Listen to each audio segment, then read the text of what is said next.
है। मैं आपके साथ फरहान नाज़। ಮಹಾನಗರ ಪಾಲಿಕೆ ಮತ್ತು ನಗರಾಭಿವೃದ್ಧಿ ಪ್ರಾಧಿಕಾರದ್ದು ಮಹಾನಗರ ಪಾಲಿಕೆ 19 ಕೊಟ್ಟಿದ್ದೀವಿ ಸರ್. ಅದು ಸ್ವಲ್ಪ ಸೂಕ್ಷ್ಮವಾಗಿ ಅದನ್ನು ಗಮನ ಕೊಟ್ಟು, ಯಾಕಂದ್ರೆ 97 ಕೋಟಿ ರೂಪಾಯಿ ಸರ್. ಯಾಕೆ ಹೇಳ್ತಿದ್ದೀನಿ ಅಂದ್ರೆ 1947 ಆಗಿದೆ ಸರ್. Yes sir. ಇನ್ನೊಂದು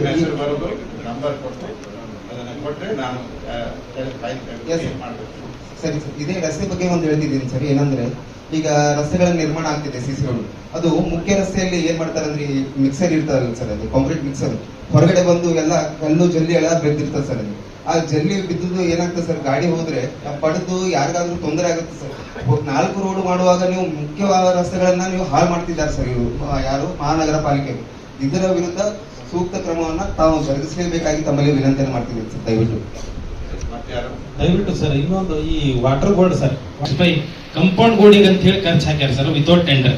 ದಯವಿಟ್ಟು ಅದನ್ನು ಪರಿಶೀಲನೆ ಮಾಡಬೇಕಾಗಿ ತಮ್ಮಲ್ಲಿ ವಿನಂತಿ. ವಾಟರ್ ಬೋರ್ಡ್ ಕಂಪೌಂಡ್ ಗೋಡ್ complaint before the local Vijaypur on 21/4/23 regarding road construction in my area. Total 9 members have filed a complaint. On behalf of them I have filed a complaint against the Nirmiti Kendra officer that has been provided under the minority department. The CC work has been started in ward number 27-20. Sir, number ಏನು ಕೊಟ್ಟಿಲ್ಲ. Only I have given a receipt copy, and till today not a single response has been given to me from your concerned offices. Already road completion ಆಗಿದೆ sir. You come to our office, I will show you the front load of files that are getting there. I'm aware about that sir, but already the construction of the road has been happened and already public at large is facing the problem. If the construction is poor, if there is illegality, we will investigate. Yes, in fact, at least I would have given a reply. I have given the application on 21/4, almost 2 months. Nor the office of the deputy commissioner, nor the office of the assistant commissioner, not a single person from the government officials has given me. But it should come from us first. They will not give you any. I'm just informing that I have given the letter to all the officers. Just tell that name and Please. Complete date and all. They will take the note of it, and I will go and take out the file. Take out the file, issue notices to all of them, and send further report. Expedite the case. Please. 300 matters are posted every day, and I take both the files, go read in the office, home, and then pass order. So you will get your start a little late. That is what is happening. 15,000 cases we have received after I became the 15,000 cases. So because people want to have redress, there's a welcome sign, but we have to also have our manpower. We have so many other difficulties. I can't share those difficulties with you. I can understand, but at least I would have got a reply from the office so that we have your process. ಅಲ್ಲ, they are not giving me consent. I mean, ಇಲ್ಲ, ಅವರಿಗೆ ಏನಾಗ್ತದೆ, ಸಿಸ್ಲೋಕಿ ಬರಬೇಕಾದ್ರೆ ನಾವು ಮೊದಲು ಒಂದು registration ಮಾಡಿ ಅದನ್ನ ಫಸ್ಟ್ ಟೈಮರ್ ನಮ್ಮ ಮುಂದೆ ಬರಬೇಕು. ಲೋಕಾಯುಕ್ತರಾಗಲಿ ಲೋಕಾಯುಕ್ತರು ಬಂದಾಗ ಒಂದು ಆರ್ಡರ್ ಮಾಡ್ತೀವಿ. ಅದಾದ ನಂತರ ಪ್ರೋಗ್ರೆಸ್ ನೆಕ್ಸ್ಟ್ ಡೇಟ್ ಎಲ್ಲ ಗೊತ್ತಾಗ್ತದೆ. 2 ತಿಂಗಳಾಯ್ತು. 2 ತಿಂಗಳು is not a very big time is what I am telling you because ಮೊದಲು ಜನವರಿ 27 ತಾರೀಕಿಗೆ ಮೀಟಿಂಗ್ ಮಾಡಿದಾಗ ನಾವು ಇದು ಅರ್ಜಿ ಕೊಟ್ಟಿದ್ದೆ ಸರ್. ಟೆಂಡರ್ ಆಗ್ಯಾದ, ಕೆಲಸ ಮಾಡ್ಲಿಕ್ಕೆ ಒಪ್ಕೊಂಡಿದ್ದೆ ಸರ್. ಕೆರೆ ರಸ್ತೆ ಸರ್ ಇದನ್ನ ಮಾಡಿದ್ವಿ ಸರ್. ಕೆರೆ ಬಾಜು ರಸ್ತೆ ಸರ್ ಆಗಿದೆ ಸರ್. ಭೂಸ್ವಾಧೀನ ಆಗ್ಯದ ಸರ್. ಅದು ವರ್ಕ್ ಸ್ಟಾರ್ಟ್ ಮಾಡಿದೆ ಸರ್.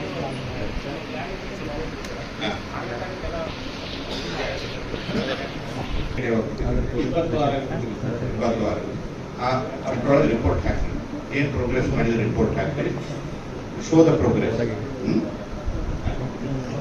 ಜೀವಿತಾವಧಿಯಲ್ಲಿ ಅವ್ರ ಮೊಮ್ಮಕ್ಕಳಿಗೆ ಮನೆಯನ್ನು ಮಾಡಿದ್ದಾರೆ.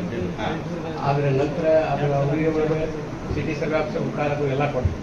ನಂತರ ಅವ್ರು ತೀರ್ಕೊಂಡ ನಂತರ ನಾವು ಅಪ್ಲೈ ಮಾಡಿದಾಗ ಅವರು ಸಿಟಿ ಸರ್ವೆ ಉಪಕಾರ ಹಾಕ್ಕೊಟ್ಟಿರ್ತಾರೆ.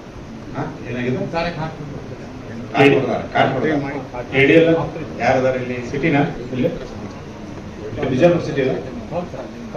ಬನ್ನಿ, ವಾರ್ಡ್ ನಂಬರ್ 6 ಮನೆ ಜಾಗ ಇದನ್ನ ನಮ್ಮ ಕಾಪಿ ಬರ್ಕೊಡಿ, ಅವ್ರ ಹೆಸರೆಲ್ಲ ತಗೊಳ್ಬೇಕು, ಅವ್ರದ್ದೊಂದು ಕಾಪಿ ಇಸ್ಕೊಡಿ. ರಿಡ್ರೆಸ್ ಆಗ್ಬೇಕು ರೀ.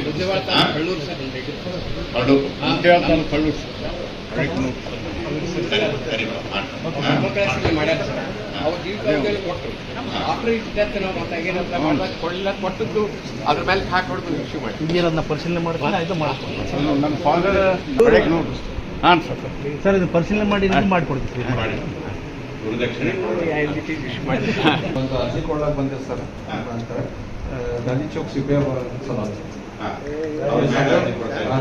ಅದು ನಮ್ದು ಬರ್ಕೊಂತೀವಿ, ನೋಡ್ತೀವಿ. Thank you sir. ಹಲೋ 1 ಎಕರೆ 5 ಗುಂಟೆ ವಾಟ್ನಿ ಮಾಡ್ಕೊಂಡಾರ ಸರ್. 1 ಎಕರೆ 5 ಗುಂಟೆ ವಾಟ್ನಿ ಮಾಡ್ಕೊಂಡಾರ ಸರ್. ಅದು ಕಾನೂನು ಬಾಯ್ ಮಾಡ್ಯಾರ ಸರ್. ಆಮೇಲೆ ಖರೀದಿನೂ ತೋರಿಸ್ತಾರ ಸರ್. ಇದು ಬಿಜಾಪುರ ಸಿಟಿ ಸರ್.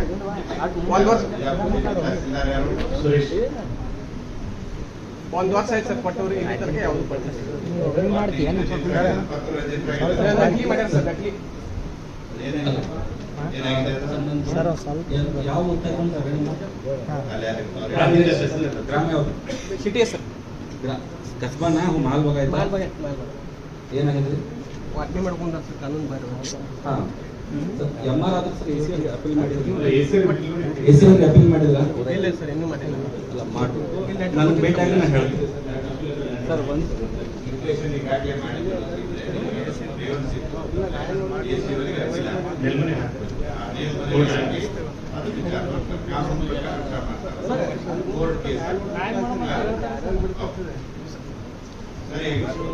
ಮೊದಲು ಜನವರಿ 27ನೇ ತಾರೀಕಿಗೆ ಮೀಟಿಂಗ್ ಮಾಡಿದಾಗ ನಾವು ಇದು ಅರ್ಜಿ ಕೊಟ್ಟಿದ್ದೀವಿ ಸರ್. ಟೆಂಡರ್ ಆಗ್ಯಾದ, ಕೆಲಸ ಮಾಡ್ತೀವಿ ಒಪ್ಕೊಂಡಿದ್ದೀವಿ ಸರ್. ಕೆರೆ ರಸ್ತೆ ಸರ್ ಇನ್ನೂ ಮಾಡಿದ್ವಿ ಸರ್. ಕೆರೆ ಬಾಜು ರಸ್ತೆ ಸಲುವಾಗಿ ಸರ್ ಭೂಸ್ವಾಧೀನ ಆಗ್ಯದ ಸರ್. ಅದು ವರ್ಕ್ ಸ್ಟಾರ್ಟ್ ಮಾಡಿದ್ವಿ ಸರ್.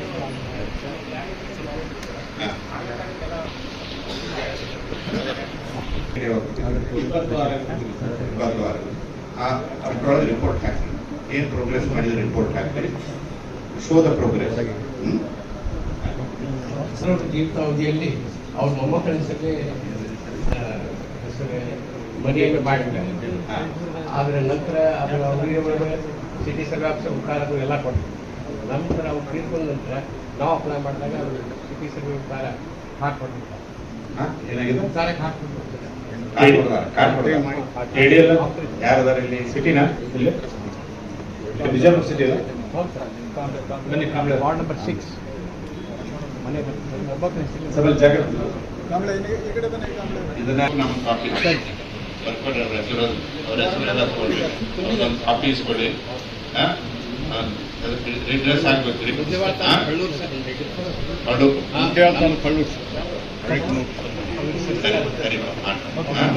ಮಾಡ್ಯಾರ ಸರ್. ಅವ್ರ ಜೀವಿತಾವಧಿಯಲ್ಲಿ ಕೊಟ್ಟರು. ಆಫ್ಟರ್ ಇಟ್ ಡೆತ್ ನಾವು ಕೊಟ್ಟದ್ದು ಅದ್ರ ಮೇಲೆ ಹಾಕೊಡ್ದು ಇಶ್ಯೂ ಮಾಡಿ ಪರಿಶೀಲನೆ ಮಾಡ್ತೀನಿ ಆಯ್ತು ಮಾಡ್ತೀನಿ ನಮ್ಮ ಫಾದರ್ ಹಾಂ ಸರ್ ಇದು ಪರಿಶೀಲನೆ ಮಾಡಿ ಮಾಡಿಕೊಡ್ತೀವಿ ಗುರುದಕ್ಷಿಣೆ ಇಶ್ಯೂ ಮಾಡಿ ಒಂದು ಅರ್ಜಿ ಕೊಡಕ್ಕೆ ಬಂದಿದೆ ಸರ್ ಅಂತ ಗಾಂಧಿ ಚೌಕ್ ಸಿಪಿಐ ಸಲ ಅದು ನಮ್ದು ಬರ್ಕೊಂತೀವಿ, ನೋಡ್ತೀವಿ. Thank you sir. ಹಲೋ 1 ಎಕರೆ 5 ಗುಂಟೆ ವಾಟ್ನಿ ಮಾಡ್ಕೊಂಡಾರ ಸರ್. 1 ಎಕರೆ 5 ಗುಂಟೆ ವಾಟ್ನಿ ಮಾಡ್ಕೊಂಡಾರ ಸರ್. ಅದು ಕಾನೂನು ಬಾಯ್ ಮಾಡ್ಯಾರ ಸರ್. ಆಮೇಲೆ ಖರೀದಿನೂ ತೋರಿಸ್ತಾರ ಸರ್. ಇದು ಬಿಜಾಪುರ ಸಿಟಿ ಸರ್. 1 ವರ್ಷ 1 ವರ್ಷ ಆಯ್ತು ಸರ್ ಕೊಟ್ಟವ್ರು. ಇಲ್ಲಿ ತನಕ ಯಾವುದು ನಕಲಿ ಮಾಡ್ಯಾರ ಸರ್. ನಕಲಿ ಸರ್ ಯಾವ ಗ್ರಾಮ ಸಿಟಿ ಸರ್. ಕಸ್ಬಾನ ಮಾಲ್ ಬಗಾಯ್ತು ಏನಾಗಿದೆ ವಾಟ್ನಿ ಮಾಡ್ಕೊಂಡಾರ ಸರ್. ಕಾನೂನು ಬಾಯ್ ಹಾಂ MR ಆದ್ರೆ ಸರ್ AC ಅವ್ರಿಗೆ ಅಪೀಲ್ ಮಾಡಿದ್ರು. AC ಅವ್ರಿಗೆ ಅಪೀಲ್ ಮಾಡಿಲ್ಲ ಇಲ್ಲ ಸರ್, ಇನ್ನೂ ಮಾಡಿಲ್ಲ. ಅಲ್ಲ ಮಾಡಿ ನನಗೆ ಬೇಕಾಗಿ ನಾನು ಹೇಳ್ತೀನಿ ಸರ್. ಒಂದು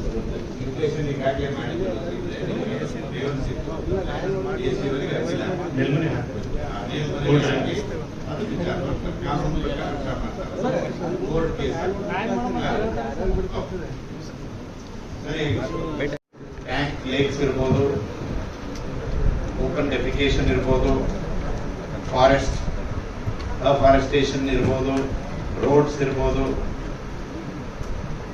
ಅಗ್ರಿಕಲ್ಚರ್ ಡಿಪಾರ್ಟ್ಮೆಂಟ್ ಇರ್ಬೋದು, ಹಾಸ್ಪಿಟಲ್ಸ್ ಅಂಡ್ ಫೆಸಿಲಿಟೀಸ್, ಅಲ್ಲಿ ಹಾಸ್ಪಿಟಲ್ ಫೆಸಿಲಿಟೀಸ್ ಇರ್ಬೋದು, ಎಲ್ಲ ವಿಷಯಗಳ ಬಗ್ಗೆ ಕೂಲಂಕುಷವಾಗಿ ಚರ್ಚೆ ಮಾಡಿದ್ದೀವಿ. ನಮ್ಮಲ್ಲಿ ಹೆಚ್ಚೆಚ್ಚಿಗೆ ಯಾವ ವಿಷಯದ ಬಗ್ಗೆ ಕೇಸ್ ರಿಜಿಸ್ಟರ್ ಆಗ್ತದೋ ಅದ್ರ ಬಗ್ಗೆ ಅವ್ರ ಕಡೆಯಿಂದ ಮಾಹಿತಿ ತಗೊಂಡು ಪ್ರೋಗ್ರೆಸ್ ಇವ್ಯಾಲ್ಯೂಯೇಟ್ ಮಾಡಿದ್ದೀವಿ. ಬೈ ಅಂಡ್ ಲಾರ್ಜ್ ಎಲ್ಲ ಕೇಸ್ಗಳಲ್ಲೂ ಸರಿಯಾದ ಮಾಹಿತಿ ಅವ್ರು ಕೊಟ್ಟಿದ್ದಾರೆ. ಕೆಲವು ಕೇಸ್ಗಳಲ್ಲಿ ಕಂಪ್ಲೈನ್ಸ್ ಫೇಸ್ ವೈಸ್ ಬರ್ತದೆ, ಅಂದ್ರೆ 2 ತಿಂಗಳಿಗೊಂದು, 1 ತಿಂಗಳಿಗೊಂದು. ಕೆಲವೊಂದು ಫಾರ್ ಎಕ್ಸಾಂಪಲ್ ಈ ಲೇಕ್ಸ್ ಟ್ಯಾಂಕ್ಗಳನ್ನ ಎನ್ಕ್ರೋಚ್ಮೆಂಟ್ ಫ್ರೀ ಮಾಡೋದು, ಅವುಗಳಲ್ಲಿ ರಿಜುವಿನೇಷನ್ ಮಾಡೋದವನ್ನ, ಏನಾರ ಸಣ್ಣ ಪುಟ್ಟ ಕನ್ಸ್ಟ್ರಕ್ಷನ್ ಇತ್ತು ಕನ್ಸ್ಟ್ರಕ್ಷನ್ ಮಾಡೋದು, ಇದೆಲ್ಲ ಫೇಸ್ ವೈಸ್ ಆಗಿ ಆಗುವಂತಹದ್ದು. ಪ್ರತಿಯೊಂದು ಟ್ಯಾಂಕ್ ಜಿಲ್ಲೆಯಲ್ಲಿ, ಪ್ರತಿಯೊಂದು ಲೇಕ್, ನಮ್ಮ ಜಿಲ್ಲೆಯಲ್ಲಿರುವಂತಹ ಲೇಕ್ ಅನ್ನ ಅಭಿವೃದ್ಧಿ ಮಾಡಬೇಕು, ರಿಸರ್ವ್ ಮಾಡಬೇಕು, ಎನ್ಕ್ರೋಚ್ಮೆಂಟ್ ರಿಮೂವ್ ಮಾಡಬೇಕು. ಇದು ನಮ್ಮ ಉದ್ದೇಶ. ಆ ದಿಶೆಯಲ್ಲಿ ಕೇಸ್ ರಿಜಿಸ್ಟರ್ ಮಾಡಿದ್ದೀವಿ, ಅದನ್ನು ಮಾನಿಟರ್ ಮಾಡ್ತಾ ಇದ್ದೀವಿ, ಪೀರಿಯಾಡಿಕಲಿ ಮಾನಿಟರ್ ಮಾಡ್ತಾ ಇದ್ದೀವಿ. ಅದು ಒಂದೇ ದಿವಸ ಕೇಸ್ ಹಿಯರ್ ಮಾಡಿ ಡಿಸ್ಪೋಸ್ ಮಾಡೋದಲ್ಲ, ಅದನ್ನ ಇಟ್ಟು ಮಾನಿಟರ್ ಮಾಡುವಂತ. ಇನ್ನು ಎರಡನೇದು ಓಪನ್ ಡೆಫಿಕೇಶನ್. ಓಪನ್ ಡೆಫಿಕೇಶನ್ ನಲ್ಲಿ ಪ್ರತಿಯೊಂದು ತಾಲೂಕಿಗೂ ಎಕ್ಸಿಕ್ಯೂಟಿವ್ ಆಫೀಸರ್ ಮೇಲೆ ಕೇಸ್ ರಿಜಿಸ್ಟರ್ ಮಾಡಿದ್ದೀವಿ. ಅವ್ರಿಗೊಂದು ಕೋಷ್ಟಕ ರೆಡಿ ಮಾಡಿಕೊಟ್ಟಿದ್ದೀವಿ. ಅದನ್ನು ಫಿಲ್ಅಪ್ ಮಾಡಿ ಎಷ್ಟು ಗ್ರಾಮ ಪಂಚಾಯತ್ಗಳಲ್ಲಿ ಎಷ್ಟು ವಿಲೇಜಸ್ ಇದೆ, ವಿಲೇಜ್ ವಾರ್ ಫ್ಯಾಮಿಲೀಸ್ ಎಷ್ಟಿದೆ, ಫ್ಯಾಮಿಲಿ ವಾರ್ ಎಷ್ಟು ಟಾಯ್ಲೆಟ್ಸ್ ಇದೆ, ಟಾಯ್ಲೆಟ್ಸ್ ಇಲ್ಲ ಎಷ್ಟು ಜನ ಟಾಯ್ಲೆಟ್ ಕಟ್ಟಿನೂ ಉಪಯೋಗಿಸ್ತಾ ಇಲ್ಲ, ಯಾಕೆ ಉಪಯೋಗಿಸ್ತಾ ಇಲ್ಲ, ಏನು ಕಾರಣ, ನೀವೇನು ಕ್ರಮ ಕೈಗೊಂಡಿದ್ದೀರಿ, ಅದ್ರ ಬಗ್ಗೆ ಸಮಗ್ರವಾಗಿ ನಾವು ರಿಪೋರ್ಟ್ ಕೇಳ್ತಾನೆ ಇದ್ದೀವಿ. ಪ್ರತಿ ತಿಂಗಳು ಅವರು ಒಂದು ಇಂಪ್ರೂವ್ಮೆಂಟ್ ಮಾಡಿ ತೋರಿಸ್ತಾ ಇದ್ದಾರೆ. ಜನರ ಸಹಕಾರನ ಅಗತ್ಯ ಇದೆ, ಅವರಿಗೆ ಸೆನ್ಸಿಟೈಸ್ ಮಾಡ್ಲಿಕ್ಕೆ ಏನೇನು ಪ್ರೋಗ್ರಾಮ್ ಮಾಡಿದ್ವಿ ಅಂತ ಅದನ್ನ ವಿಮರ್ಶಿಸ್ತಾ ಇದ್ದೀವಿ, ಚರ್ಚಿಸ್ತಾ ಇದ್ದೀವಿ. ಅದರಲ್ಲಿ ಸಾಕಷ್ಟು ಆಶಾದಾಯಕ ಡೆವಲಪ್ಮೆಂಟ್ ಆಗಿದೆ. ಇನ್ನ ರೋಡ್ಸ್ ಆಗಲಿ, ಬ್ರಿಡ್ಜಸ್ ಆಗಲಿ, ಆನಂತರ ಕಂದಾಯ ಇಲಾಖೆಯಲ್ಲಿ ಆಗುವಂತಹ ಡಿಲೇಗಾಗಲಿ ಎಲ್ಲ ತಹಸೀಲ್ದಾರ್ಗಳು ಒಂದೊಂದು ರಿಪೋರ್ಟ್ ಹಾಕಬೇಕು. ತಮ್ಮಲ್ಲಿರುವಂತಹ ಪೆಂಡಿಂಗ್ ಕೇಸಸ್ ಎಷ್ಟಿದೆ, ಯಾಕೆ ಪೆಂಡಿಂಗ್ ಇದೆ, ಹಳೆ ಕೇಸಸ್ ಶೀಘ್ರವಾಗಿ ವಿಲೇ ಮಾಡಿ ತೋರಿಸಬೇಕು. ಒಂದು ಮಾದರಿ ತಾಲೂಕು, ಶೀಘ್ರ ವಿಲೇವಾರಿಯಲ್ಲಿ ಮಾದರಿ ತಾಲೂಕು ಆಗಬೇಕು ಅಂತ ಅವರಿಗೆಲ್ಲ ಇವತ್ತು ಸೂಚನೆ ಕೊಟ್ಟಾಗಿದೆ. ಅವರಿಂದ ರಿಪೋರ್ಟ್ ಹಾಕಿಸ್ತಾ ಇದ್ದೀವಿ. ಇನ್ನು ಸಿಟಿಯಲ್ಲಿ ತ್ಯಾಜ್ಯ ವಿಲೇವಾರಿ ಸಿಸ್ಟಮ್, ಡ್ರಿಂಕಿಂಗ್ ವಾಟರು, ಕಲುಷಿತ ನೀರು ಯಾಕೆ ಮುಟ್ಟಬಾರದು, ಜನರ ಆರೋಗ್ಯಕ್ಕೆ ಹಾನಿ ಆಗಬಾರದು, ಅದಕ್ಕೆ ಏನು ಕಾರ್ಯಕ್ರಮಗಳನ್ನು ರೂಪಿಸಿಕೊಂಡಿದ್ರೆ ಅನ್ನೋದ್ರ ಬಗ್ಗೆನೂ. ಯಾಕಂದ್ರೆ ರಾಯಚೂರು ಮತ್ತು ಸಂಡೂರುಗಳಲ್ಲಿ ಇಂತಹ ಒಂದು ಪ್ರಕರಣ ನಾನು ರಿಜಿಸ್ಟರ್ ಮಾಡಿದ್ದೀನಿ. ಅದ್ರ ಮೇಲೆ ಈಗ ತನಿಖೆನೂ ಶುರುವಾಗಿದೆ, ರಿಪೋರ್ಟನ್ನು ತರಿಸಿದ್ದೀನಿ.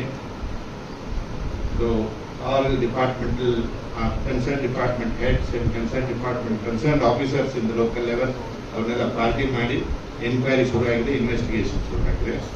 ಆ ಥರ ಇಲ್ಲಿ ಘಟನೆ ಆಗಬಾರ್ದು ಅನ್ನೋ ದೃಷ್ಟಿಯಿಂದ ಮುಂದಾಲೋಚನೆಯಿಂದ ಆ ವಿಷಯಗಳ ಬಗ್ಗೆ ಕೂಡ ನಾವು ಸಮಗ್ರವಾಗಿ ಚರ್ಚೆ ಮಾಡಿದ್ವಿ. ಸೊ ಈ ಕೆಲವೊಂದನ್ನ ಜನಗಳು ಬಂದು ಕಂಪ್ಲೇಂಟ್ ಹಾಕಿದ್ದಾರೆ. ಕೆಲವು ವಿಷಯಗಳಿಗೆ ಕೆಲವರು ರೋಡ್ ಬೇಕಂತಾರೆ, ಕೆಲವರು ಚರಂಡಿ ನೀರು ಕೆರೆಗಳಿಗೆ ಉಳಿಸಿ ಇರ್ತಾ ಇದೆ, ಅದನ್ನು ನಿಲ್ಲಿಸಿ ಅಂತ ಹೇಳಿ ಕೆಲವು ಜನ ಕೊಡ್ತಾ ಇದ್ದಾರೆ. ಇಲ್ಲೊಂದು ಕಂಪ್ಲೇಂಟ್ ಕೊಟ್ಟಿದ್ದಾರೆ, ಇದು ಅವರಿಗೆ ನೀವು ಯಾವ ಸೆಕ್ಷನ್ ಬರ್ತದೆ, ಯಾರಿಗೆ ಬರ್ತದೆ. ಸೊ ಕೆಲವು ಅವೈಜ್ಞಾನಿಕ ಕಾಮಗಾರಿಗಳ ಬಗ್ಗೆ ಸಬ್ ಸ್ಟ್ಯಾಂಡರ್ಡ್ ವರ್ಕ್, ಹಣ ಪೋಲ್ ಮಾಡ್ತಾ ಇದ್ದಾರೆ, ಕೆಲಸ ಮಾಡುವುದಿಲ್ಲ, ಮಾಡಿದೆ ಅಂತ ಹೇಳ್ತಾರೆ. ಇಂಥ ಕಂಪ್ಲೇಂಟ್ಗಳು ಬರ್ತವೆ. ಅವುಗಳನ್ನ ನಮ್ಮ ಅಧಿಕಾರಿಗಳಿಂದ ಸ್ಪಾಟ್ ಇನ್ಸ್ಪೆಕ್ಷನ್ ಮಾಡುತ್ತೀವಿ. ಕೆಲಸ ಮಾಡದೇನೆ ಕೆಲಸ ಆಗಿದೆ ಅಂತ ಏನಾದರೂ ಬಂದದ್ದು ಪ್ರೂವ್ ಆದರೆ ಅತ್ಯಂತ ಶೀಘ್ರವಾಗಿ ಕ್ರಮ ಕೈಗೊಳ್ಳುವಂತ ಅಧಿಕಾರಿಗಳು. ಸೊ ಇದು ನಂತರ most importantly fighting the corruption.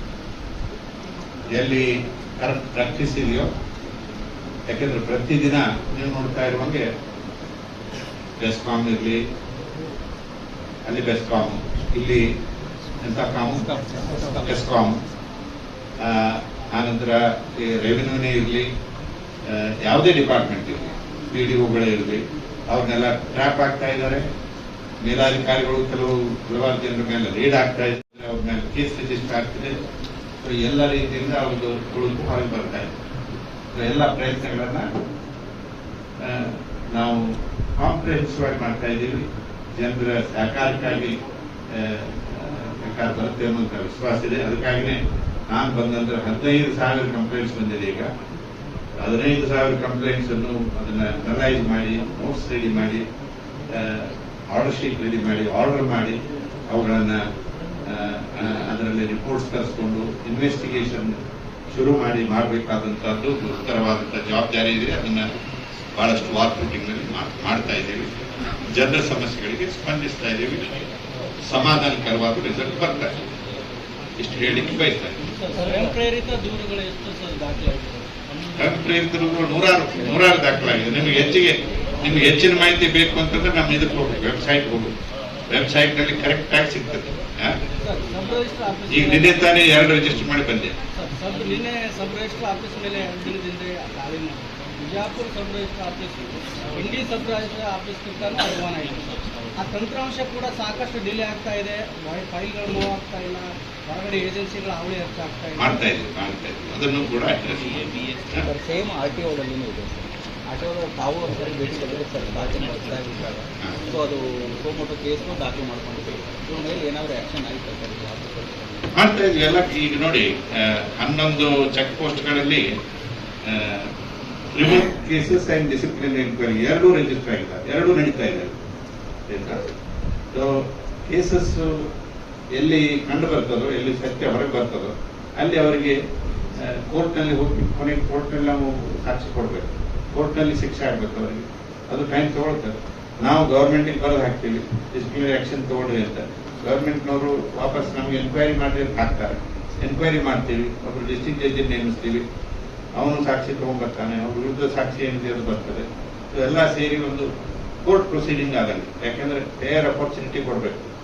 ನಾವು ಕಂಪ್ಲೇಂಟ್ ಬಂತು ಅಂತ ತಗೊಂಡು ಅವನು ಕರೆಸಿ ಶಿಕ್ಷೆಗೆ ಒಳಪಡಿಸಿ ಅವನು ಕಳಿಸ್ಕೊಡುವಂತಹ ಸಿಸ್ಟಮ್ ನಮ್ಮಲ್ಲಿಲ್ಲ. We are a very thoroughly democratic country ruled by rule of law and every citizen will have ample opportunity to defend himself. ಅವ್ನು ಹೇಳ್ಬೋದು ಸುಳ್ಳಿದು ಅಲಿಗೇಷನ್ ಮಾಡಿದ್ದೆ ಸುಳ್ಳಿದೆ. ನಮ್ಮ ಹತ್ರ ಹಲವಾರು ಕಂಪ್ಲೇಂಟ್ ಬರ್ತಾರೆ. ಸುಳ್ಳು ಕಂಪ್ಲೇಂಟ್ ಹಾಕ್ತಾರೆ. ಸುಳ್ಳು ಹಾಕುವ ಕಂಪ್ಲೇಂಟ್ ಬೇಕಾದಷ್ಟು ಬರ್ತಾವೆ. ಅದು ಸತ್ಯಾಸತ್ಯತೆಯನ್ನು ಕಂಡು ಹಿಡಿಯಲ್ಲಿ ನಮ್ಮ ಇದು ಇದೆ, ಚಾಕಚಕ್ಯತೆ. ಅದನ್ನು ಕಂಡು ಯಾರು ನಿಜವಾಗ್ಲೂ ಅಪರಾಧಿಗಳು ಅವ್ರ ಮೇಲೆ ಆಕ್ಷನ್. ಇಲ್ಲದೆ ಇದ್ರೆ ಅವಸರವೇ ಅಪಘಾತಕ್ಕೆ ಕಾರಣ ಅನ್ನುವಂಗೆ ನಾವು ಆಕ್ಸಿಡೆಂಟ್ ಮಾಡಿದಾಗ ಸರ್ ಈಗ ದಾಳಿ ಮಾಡಿದಾಗ ಏನು ಅಮೌಂಟ್ ಸಿಗ್ತದ, ಆ ಅಮೌಂಟ್ ಏನು ಆಗ್ತದೆ? ಅದು ಅಡಿಟೇಬಲ್ ಇರ್ತದ ಅಥವಾ ಸರ್ಕಾರ ಕೊಡ್ತದೆ, ನಿಮ್ಮಲ್ಲೇ ಉಳಿತದ? ಎಷ್ಟು ಅಮೌಂಟು ಅದು ಚಾರ್ಜ್ ಶೀಟ್ ಹಾಕುತ್ತಾನೆ ನಮ್ಮ ಹತ್ರ ಇರ್ತದೆ. ಕೋರ್ಟಿಗೆ ಇನ್ವೆಸ್ಟಿಗೇಷನ್ ಕಂಪ್ಲೀಟ್ ಆದ ಕೂಡಲೇ ಕೋರ್ಟಿಗೆ ಡೆಪಾಸಿಟ್. ಸಮಾಜ ಕಲ್ಯಾಣ ಇಲಾಖೆಯಲ್ಲಿ ಹಾಸ್ಟೆಲ್ಗಳು ಏನು ಬರ್ತಾ ಇದೆ, ಈ ಹಾಸ್ಟೆಲ್ಗಳಲ್ಲಿ ಸಾಕಷ್ಟು ಭ್ರಷ್ಟಾಚಾರ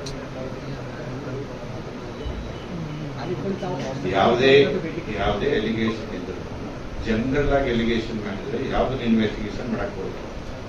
ಸಮಾಜ ಕಲ್ಯಾಣ ಇಲಾಖೆಯಲ್ಲಿ ಅತ್ಯಂತ ಘನಘೋರವಾದಂತಹ ಕರಪ್ಷನ್ ನಡೆದಿದೆ, ಅದಕ್ಕಾಗಿ ವಿಚಾರಣೆ ಮಾಡಿ ಅಂತ ಹೇಳಿ ನಮಗೆ ಕಂಪ್ಲೇಂಟ್ ಕರೀತಾರೆ.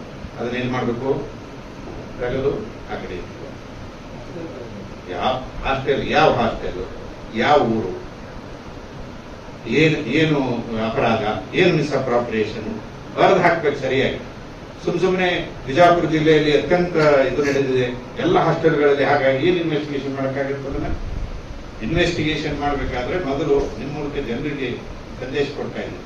ಯಾಕೆಂದ್ರೆ ಎಲ್ಲಿ ಆಯಿತು, ಯಾರು ಮಾಡಿದ್ರು, ಹೇಗಾಯಿತು, ಎಷ್ಟು ಸಂಖ್ಯೆ ಇದೆಯೋ ಸಾಧ್ಯ ಇದೆಯೋ ಅಷ್ಟು ಮಟೀರಿಯಲ್ ಕಲೆಕ್ಟ್ ಮಾಡಿ ಅದನ್ನ ಒಂದು ಪ್ರೆಸೆಂಟೇಷನ್ ರೂಪದಲ್ಲಿ ಇಟ್ಟು ನಮಗೆ ಫಾರ್ಮ್ ನಂಬರ್ 1 and 2 ಇದಾವ, ಆ ರೂಪದಲ್ಲಿ ತಂದು ಕೊಡಬೇಕು. ಅವ್ರು ಬಿಡುವೇ ಇಲ್ಲ. ಬಟ್ ನೀವೇನ್ ಮಾಡ್ತಾರೆ, ಜನ ಏನ್ ಮಾಡ್ತಾರೆ, ಜನರಲ್ ಆಗಿ ದೇಶದ ತುಂಬಾ ಕರಪ್ಷನ್ ಇದೆ, ಏನ್ ಮಾಡ್ಬೇಕು ನಾವು? ದೇಶದ ತುಂಬಾ ಕರಪ್ಷನ್ ಇದೆ, ಎಲ್ಲಿ ಹೋಗ್ಬೇಕು? ಇಲ್ಲಿ ಹೇಳ್ರಿ, ಯಾವ ಡಿಪಾರ್ಟ್ಮೆಂಟ್ ಇದೆ, ಯಾವ ತಹಸೀಲ್ದಾರ್, ಯಾವ ಸಬ್ ರಿಜಿಸ್ಟ್ರಾರ್, ಯಾವ ಕೇಸು, ಯಾರಿಗೆ ದುಡ್ಡು ತಗೊಂಡ, ಯಾರು ಏನ್ ಮಾಡಿದ್ರು ಸರಿ ಸಿಕ್ಕೇ ಬಿಡ್ತಾನ. ಅವ್ರ ಕರೆಸಿ ಕೇಳ್ತೀವಿ. ಅವಾಗಲೂ ಕೂಡ ಅವ್ರು ನೀವು ಯಾರು ಕೊಟ್ಟಿದ್ದಾರೆ ಅಂತಾರಲ್ಲ, ನಮ್ಮ ಹತ್ರ ಬಂದು ಇಲ್ಲ ಸರ್ ನಮ್ಗೇನು ಕೇಳೇ ಇಲ್ಲ ಅಂತ ಬರೀ ಇನ್ವೆಸ್ಟಿಗೇಷನ್ ಮಾಡಕ್ಕೆ. ಈ ತರದ್ದು ಕೋಆಪರೇಷನ್ ನಮ್ಗೆ ಬರ್ತದೆ ಜನರಿಗೆ. ಆಯ್ತು, ಪ್ರಶ್ನೆ ಆಯ್ತು. ಈ ಹಿಂದೆ ಕಾಂಗ್ರೆಸ್ ಸರ್ಕಾರದಲ್ಲಿ ಲೋಕಾಯುಕ್ತನ ಬ್ಯಾನ್ ಮಾಡಿ ಸರ್ ಅದೇ ಅದು ಬೇಡ, ಅದೆಲ್ಲ ಪ್ರಶ್ನೆ ಅದೇ ಇರ್ತದೆ. ಹಿಂದೆ ಕಾಂಗ್ರೆಸ್ ಸರ್ಕಾರ ಲೋಕಾಯುಕ್ತನೇ ಮುಚ್ಚಿಬಿಟ್ಟಿತ್ತು, ACB ಅನ್ನ ತಂದಿತ್ತು. ಇವತ್ತು ಬಿಜೆಪಿ ಸರ್ಕಾರ ACB ಮುಚ್ಚಿ ಇವತ್ತು ಕಾಂಗ್ರೆಸ್ ಮತ್ತೆ ಲೋಕಾಯುಕ್ತನ ತಂದಿತ್ತು. ಈಗ ಮತ್ತೆ ಕಾಂಗ್ರೆಸ್ ಸರ್ಕಾರ ಅಧಿಕಾರಕ್ಕೆ ಬಂದಿದೆ, ಮತ್ತೆ ಚರ್ಚೆ ಮುಂಜಾನೆಗೆ ಬಂದಿದೆ. ಇದ್ರ ಬಗ್ಗೆ ತಮ್ಮ ಗಮನಕ್ಕೆ ಅದ್ರ ಬಗ್ಗೆ ನಾನು ಏನು ಹೇಳುವ ಅವಶ್ಯಕತೆ ಇಲ್ಲ. ನೀವು ಹೇಳ್ಬೇಕಂದ್ರೆ ಏನ್ ಮಾಡ್ತೀರಿ ಜನ ಏನ್ ಮಾಡ್ತಾರೆ, ಜನರೆಲ್ಲ ಹೇಳ್ತಾರೆ ಅದನ್ನ ನಿಮ್ಮ ಮೂಲಕ ಜನ ಹೇಳ್ತಾರೆ. ಇಲಾಖೆಗಳ ಕಾರ್ಯವೈಖರಿ ಮೇಲೆ ಡಿಪೆಂಡ್ ಆಗಿರೋದು. ಇಲಾಖೆಗಳ ಕಾರ್ಯವೈಖರಿಯಲ್ಲಿ ಏನಾದರೂ ತೊಂದರೆ ಇತ್ತು ಅದನ್ನ ಫಾರ್ಮ್ 192 ಹಾಕಿ ನಮ್ಮ ಗಮನಕ್ಕೆ ತಗೊಂಡ್ಬನ್ನಿ. ನಮ್ಮ ಡ್ಯೂಟಿ ಅದು ಇದೆ, ಅವ್ರ ಮೇಲೆ ಆಕ್ಷನ್ ಮಾಡಿ ಮಾತ್ರ ನಾ ಹೇಳಾಕ್ತೀನಿ. ಎಷ್ಟು ಜನ ಶಾಸಕರು ಆಸ್ತಿಗಳ ಕಳಿಸಿರ್ತಾರೆ ಎಲ್ಲರಿಗೂ ನೋಟಿಸ್ ಕೊಟ್ಟಿವಿ. ಯಾರು ಕೊಟ್ಟಿರೋ ಅವರಿಗೂ ಅವ್ರದ್ದು ಪಬ್ಲಿಕೇಶನ್ ಮಾಡಿದೀವಿ ಇದರಲ್ಲಿ ಕಾನೂನು ಪ್ರಕಾರ. ಅದು ಈ ತಿಂಗಳಲ್ಲಿ ಪಬ್ಲಿಷ್ ಮಾಡ್ಬೇಕಂತೀವಿ, ಆ ಕಡೆ ಪಬ್ಲಿಷ್ ಮಾಡಿದೀವಿ. ಇನ್ನೂ ಮಾಡದೇ ಇದ್ರೆ ಗವರ್ನರ್ ರಿಪೋರ್ಟ್ ಕಾನೂನು ಪ್ರಕಾರ ಮಾಡ್ತಾರೆ. ಸರ್, ಈಗ ಕೊಪ್ಪಳ ರಾಯಚೂರಲ್ಲಿ ಕಲುಷಿತ ನೀರು ಸೇವನೆ ಮಾಡಿ ಸಾವಾದಂತ ಪ್ರಕರಣ ಇದೆ. ರಾಯಚೂರು ಆ ಬಗ್ಗೆ ತಾವು ಏನು ಕ್ರಮ ವರದಿಯನ್ನು ಕೇಳಿದೆ? ಎಲ್ಲ ಕೇಸ್ ರಿಜಿಸ್ಟರ್ ಮಾಡಿದ್ದೀವಿ. ನಮ್ಮ ಡೆಪ್ಯೂಟಿ ಸೂಪರಿಂಟೆಂಡೆಂಟ್ ಪೊಲೀಸ್ ಹೋಗಿ ಇನ್ಸ್ಪೆಕ್ಷನ್ ಮಾಡಿ ರಿಪೋರ್ಟ್ ಹಾಕಿದ್ದಾರೆ. ಈಗ ಅಲ್ಲಿ ಸಿಇಒ ಅಲ್ಲಿ ಎಕ್ಸಿಕ್ಯೂಟಿವ್ ಆಫೀಸರ್ ಬಂದು ರಿಪೋರ್ಟ್ ತಗೊಂಡು ಪರ್ಸನಲಿ ಹಾಜರಿರಬೇಕು ಅಂತ ಆರ್ಡರ್ ಮಾಡಿ. ಆಗ್ಲೇ ಸಾವಿಗೆ ಸಂಬಂಧಪಟ್ಟಂಗೆ ಕಾಂಪನ್ಸೇಷನ್ಗೆ ಏನಾದರೂ ಈ ಕೇಸ್ ರಿಜಿಸ್ಟರ್ ಮಾಡ್ತೀನಿ, ಅದನ್ನ ನಾನು ಅವರಿಂದ ರಿಪೋರ್ಟ್ ಕೇಳ್ಕೊಳ್ತೀನಿ. ನಮ್ಮ ಅಧಿಕಾರಿಗಳಿಂದನೂ ರಿಪೋರ್ಟ್ ಕೊಡ್ತೀನಿ. ಕಾಂಪೆನ್ಸೇಷನ್ ಯಾವ ಅವರಿಗೆ ಕೊಡಬೇಕಾದಂತಹ ಆಬ್ಲಿಗೇಷನ್ಸ್ ಯಾವ್ಯಾವ ಇದ್ರ ಕೆಳಗಡೆ ಅವರಿಗೆ ಪ್ರಾವಿಷನ್ ಇದೆ ಅದ್ರ ಪ್ರಕಾರ ಅವ್ರು ಕೊಡಲೇಬೇಕು, ಕೊಡ್ತಾರೆ. It comes with in the purview of that. ಎಷ್ಟು ಕೊಡಬೇಕು ಅನ್ನೋದು ಪ್ಯಾರಾಮೀಟರ್ಸ್ ಇರ್ತದೆ. ಅದನ್ನು ಮಾಡಿದ್ದಾರೆ ಹೇಗೆ ಅನ್ನೋದು ರಿಪೋರ್ಟ್ ತಗೊಂಡು ನಾನು I will pass appropriate. Particular sir, Devarapalli taluk, Talikote taluk sir ಯಾವುದೇ ಬೆಳೆ ಬಂದಿಲ್ಲ ಸರ್. ಕಳೆದ 2 ವರ್ಷಗಳಿಂದ ಇದೇ ಸಮಸ್ಯೆ ನಡೀತಾ ಇದೆ. ರೈತರಿಗೆ ನಿರ್ದಿಷ್ಟವಾದ ನ್ಯಾಯ ಸಿಗ್ತಾ ಇಲ್ಲ ಸರ್. ಸರಿ ಸರ್, ದಯವಿಟ್ಟು ಅದನ್ನು ಸ್ವಲ್ಪ ಫಾಲೋ ಮಾಡಿ. ಒಂದು ಪ್ರಶ್ನೆ ಇತ್ತು. ನಾನು ಒಂದು RTI ಆಕ್ಟಿವಿಸ್ಟ್, ಸುಮಾರು 19 ಪಂಚಾಯಿತಿ, ಹಿಕ್ಕಿನಗುತ್ತಿ, ದೇವರೇಶ್ವರಗಿ, ಬಾಗೇವಾಡಿ, ಈ ಥರ ನಮ್ಮ DSO ಸಾಹೇಬರು ಇಲ್ಲೇ ಅದಾರ, ಅವ್ರಿಗೆ ಗೊತ್ತಿದ್ದ ವಿಷಯ ಐತಿ. ಎಲ್ಲ ದಾಖಲಾತಿಗಳನ್ನು ಕೊಟ್ಟು ಇನ್ನೂವರೆಗೂ ಆ ಪಂಚಾಯಿತಿಗೆ ಸಂಬಂಧಿಸಿದಂಥ PDOಗಳು ಯಾವುದೇ ದಾಖಲಾತಿ ಏನಿಲ್ಲ, ಸುಳ್ಳು ಕಾಮಗಾರಿಕೆ ಮುಕ್ತಾಯದ ಫೋಟೋಗಳನ್ನು ಹಚ್ಚಿ ಹಣವನ್ನು ಎತ್ತಿದ್ದೈತಿ. ಆಮೇಲೆ 19 ಪಂಚಾಯಿತಿಗಳಲ್ಲಿ ನಮ್ಮ ಹೋಮ್ ಬುಡ್ಸ್ಮನ್ ಅವರ ಆದೇಶದ ಮೇರೆಗೆ ಗ್ರಹಣ ಮಾಡು ಅಂತ ಹೇಳಿದ್ರೆ ಆದೇಶ ಮಾಡಿದ್ರು ಸಹ ಅವರು ಗ್ರಹಣ ಮಾಡಿಲ್ಲ. ಆಮೇಲೆ CO ಅವರು ಅದ್ರ ಮೇಲೆ ಕ್ರಮ ಕೈಗೊಳ್ತಿಲ್ಲ ಅಂತ ಹೇಳಿದ್ರೆ ಅದ್ರ ಬಗ್ಗೆ ನಾವು ನಿರ್ಲಕ್ಷ್ಯ CO ಅಂತ ಹೇಳಿ CM ಅವ್ರಿಗೆ ಹಾಕಿದ್ದೀವಿ. ಅವರು ಉತ್ತರ ಬರೆದಿದ್ದಾರೆ, ಇದನ್ನೈತಿ, ಅದು ತಮ್ಮ ಗಮನಕ್ಕೂ ತಂದ್ವಿ. ಈಗ ನಾವು ಒಂದು RTI ಕಾರ್ಯಕರ್ತ ನಾವು ಭ್ರಷ್ಟಾಚಾರ ವಿರುದ್ಧ ಒಂದು ಹೋರಾಟ ಮಾಡ್ತಿದ್ವಿ ಅಂದ್ರೆ ಈ 1 and 2 ನಾವು ಈ ಎಲ್ಲ ಇದನ್ನ ಹಚ್ಚಬೇಕು ಆಯ್ತು ಅಂತ ಹೇಳಿದ್ರೆ ನಮ್ಗೆ ಹಣದೂ ಕೊರತೆ ಇದೆ.